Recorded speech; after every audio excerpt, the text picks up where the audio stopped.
First day of summer. It's July na, pero ngayon pa lang nagpakita yung araw na walang ulan. Mas kailangan natin magsuot ng Gagala kami.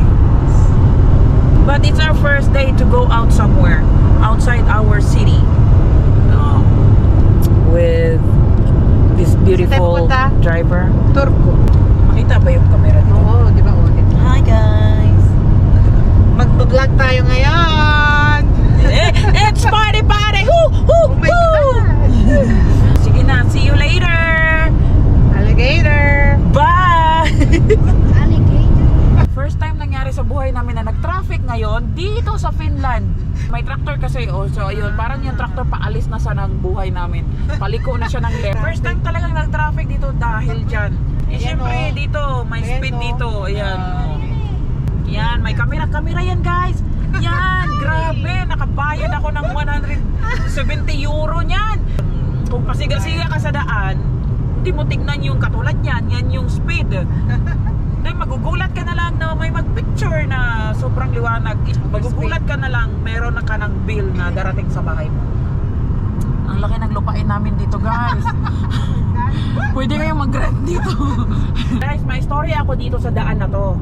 Tapos si Michelle kailangan uminom ng gamot.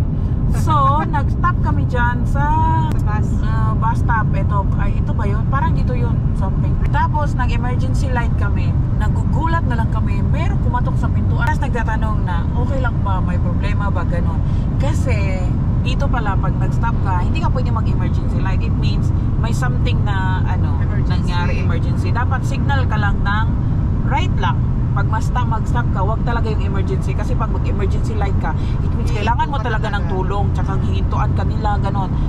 So, sobrang ganda dito. Kasi kahit atakihin ka sa gitna ng drive mo, pag nag-emergency light ka, talagang may hihinto at may tutulong sa'yo. Tatanungin kung okay lang. Or magtatawag ng ambulance or something. Nung winter dito, na din ako, lumipad ako. Sumambling ako ng 3 beses. Pero sa awa ng Diyos, safe naman. Yung sasakyan lang hindi. Okay, andito na kami sa big road. Grabe ka, nagsasalita ka dapat ginagawa. Magandong Ginaganyan mo sa nagkukwento ka. Dapat nakaharap ka. Nahiya kasi ako, naghaharap ng camera. Kaya sorry, mahiyain ang beauty ko. Charot. So sige na. Kasi guys, palubat na tong camera. Kaya ayun. Kailangan namin i-short lang to. Pero pag nakarating na kami sa papuntahan namin, papakita namin sa inyo.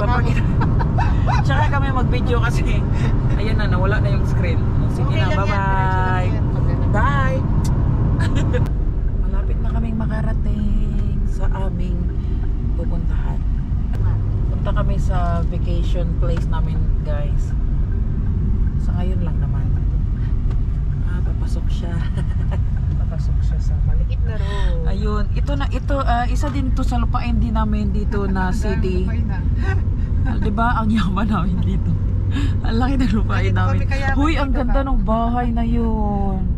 Diba? Bahay ba yun? Bahay. Ang cute. Tapos guys, grass lang. Grass ba yan?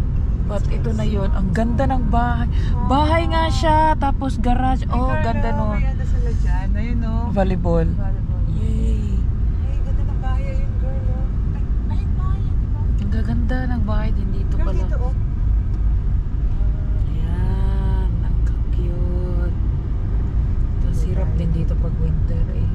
Yeah. Bahay pala siya. Bahay siya. Ganda. Punta kami sa bahay. May bahay si Michelle dito. Puntahan namin. First time namin siya stayhan. Ay, tapos biglang nawala yung araw. My God, bakit? My humps girl. Humps daw sabi niya. Muntik na kaming lumipad dati. Hindi namin nakita. May humps pala dyan. Ang bilis ni Michelle noon. Ayun, lumipad kami. Ay, ang ganda dito. Ang cute. Ang cute ng area na to. Ang ganda. Tsaka peaceful. Ay, girl, ang cute. Ang cute ng bahay na yan. Yay. Ito din. Ang cute ng mga bahay dito. Oh my God. Anong gusto niyo, girl? Anong gusto niyo makita sa Finland? Ipapakita namin sa inyo ang Finland. Taran! Yeah, tubig. Tubig. O, diba? Oh. Ganyan lang naman.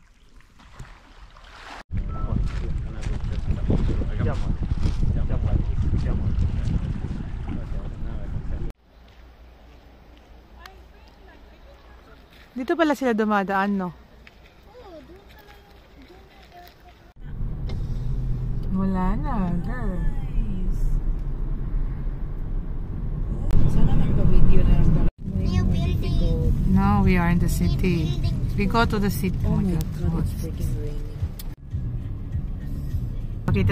Pakita namin yung city sa Oh, yeah. nice view. I think here is good. Oh, nice. Wow. I remember the